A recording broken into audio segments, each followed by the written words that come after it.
Okay, so that brings us to the COVID-19 pandemic, which has, of course, dominated our lives for the last year. You devoted an entire research paper to looking at um, what the data tell us about food security during the pandemic. So let's start here. What is the conventional narrative about hunger during the pandemic?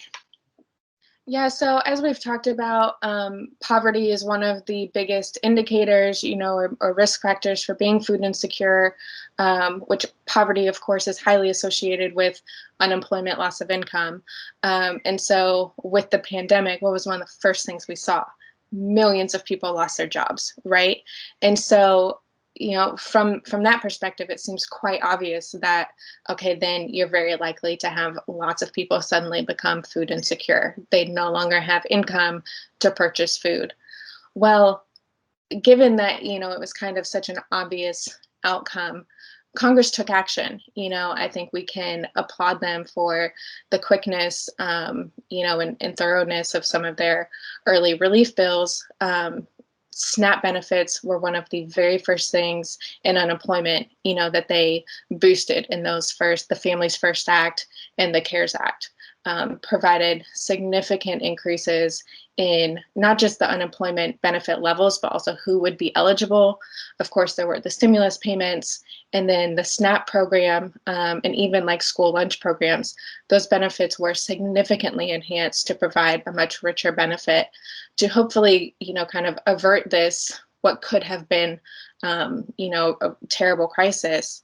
And so they took action to try and mitigate all of that. But then, of course, like you said, we all saw the news stories of miles long lines of cars waiting to pick up, boxes of food and food banks just being overrun. And so given all of the assistance that was provided, why was that still happening? To some degree, I think it might be a while before we fully understand. But I think some of it was logistical challenges, some of it was regulatory issues.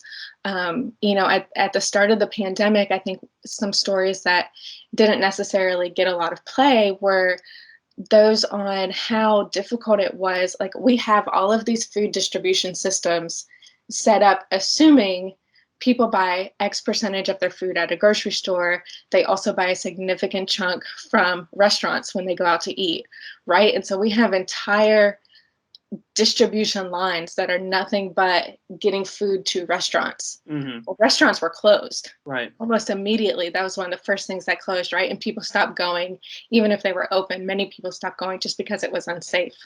And so we suddenly had all of this food that was packaged and prepared to be sent to restaurants that now was going to waste. We had excess supply, significant excess, not supply, but demand at the grocery stores.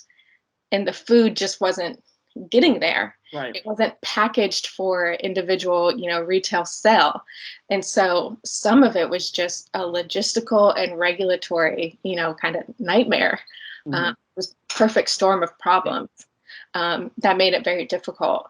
And so I think, that was part of it. And I don't know how much better we necessarily could have done on that front.